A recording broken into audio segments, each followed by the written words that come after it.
jembatan kembar di Aceh Besar.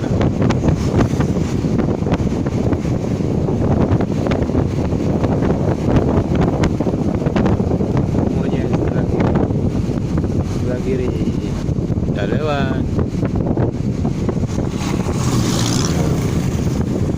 Inilah jembatan Sinapit dan tanjakannya. Mudah-mudahan tidak ada lagi korban jiwa atau kecelakaan di sini.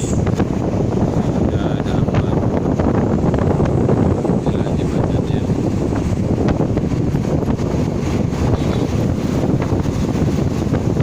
Oke, itu aja. Terima kasih. Assalamualaikum.